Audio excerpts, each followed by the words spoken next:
So when you joint up, you tend to use, a lot of people use a brush. I've always used a brush. It's only been the last 5 or 6 years that I've used a sponge. Reason being, I use a sponge. I've had a few flick marks come up. You just go over it with a sponge and it generally gets it looking how it should be looking again without having to worry about it being jet washed down later.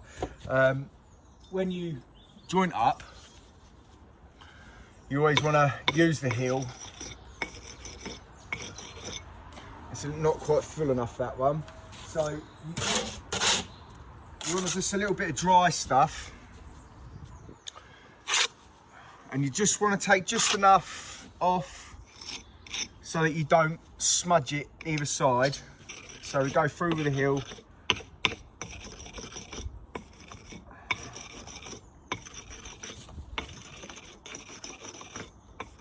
Then what you'll do is you'll then go through with your bed.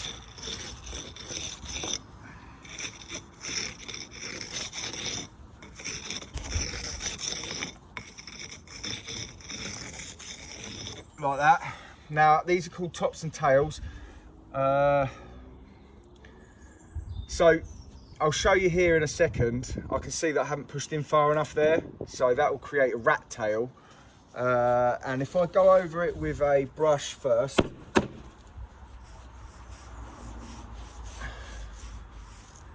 by rat tail.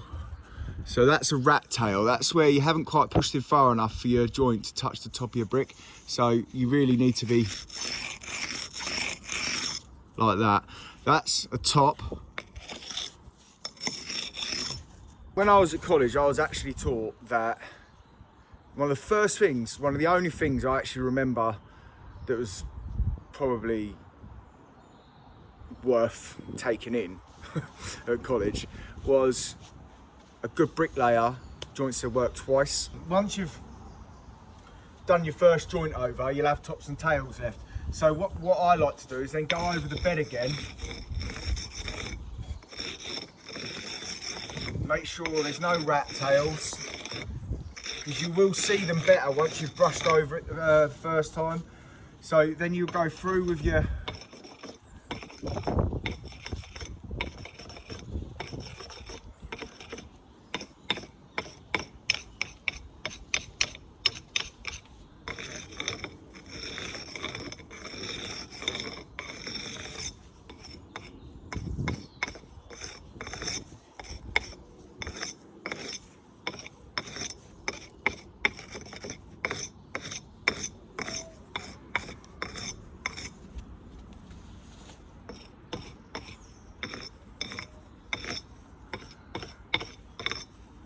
this is what it should look like. So you've got a nice finish, you've got no tops and tails, you've got no rat tails.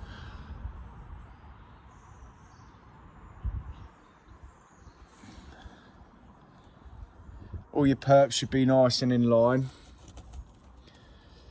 Not that that has anything to do with joining up.